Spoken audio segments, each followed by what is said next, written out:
মানে এই জাতির মেরুদণ্ড হলো কৃষক। তারাই ফলায় দেখে কিন্তু আপনি আমি খেয়ে এই যে চকচকা চেহারা করে রাখছি আমরা একজন, কিন্তু তাকেও সুখ দুঃখের কথা কিন্তু কেউ বলে না। আর হইল কি, এবার কৃষকরা কিন্তু আলুতে দাম পায় নাই, এরা কিন্তু আলুতে একটা বিরাট ধরনের তারা লজ্জার সম্মুখীন হয়েছে। আবার দেখেন একটু পেঁয়াজের দাম একটু বাড়ছে, একটা আমদানি করার জন্য পাগল হয়ে গেছে, অনেকে একেবারে কোর্টে গেছে আমদানি করার জন্য। এই আমদানি করলে তো আবার এই কৃষকরা মাইর খাবে, যেটা আমাদের তো সামার।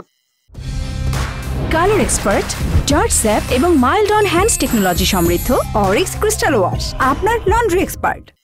ইসে যেটা এই পেঁয়াজ, ওইটা তো উঠা শুরু হয়ে গেছে, তো পেঁয়াজের দাম কমে গেলে আবার কৃষকরা লুজার হয়ে যাবে, এদিকে খেয়াল রাখতে হবে।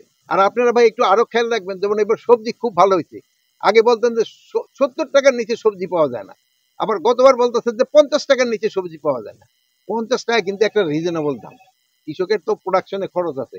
আগে ভাই এই একটা কৃষক মজুরির বেতন কত ছিল, এখন তাদের ডেইলি মজুরি কত বাড়ছে না সবার ক্ষেত্রে, তো এটা তো দামের সাথে সম্পর্ক রয়ে গেছে। আরেকটা হলো এবার সবচেয়ে ভালো খবর হলো যে আমাদের এবার পেঁয়াজ কিন্তু খুব একটা আমদানি করতে হয় না। আর প্লাস আমাদের মনে হয় এবার যে আমন ধানটা হয়েছে, এটা মোটামুটি আমি দেখলাম খুবই ভালো হয়েছে। এটা যদি আল্লাহ দিলে কৃষক যদি ঘরে উঠাইতে পারে, এবার হয়তো আমাকে আমদানিও করতে হবে না, যেহেতু আমাকে বুড়ো বাম্পার ফলন হয়েছে, প্রায় 15 লক্ষ টন আমাদের বুড়ো বেশি। তো আপনারা কৃষকের কথা লিখবেন, কৃষকের দুঃখ দুঃখ সংবাদ লিখবেন। আর সারও প্রচুর পরিমাণ আছে, সারে কোনো ঘাটতি নাই, আর সারের কোনো দামও পারবে না আল্লাহ দিলে।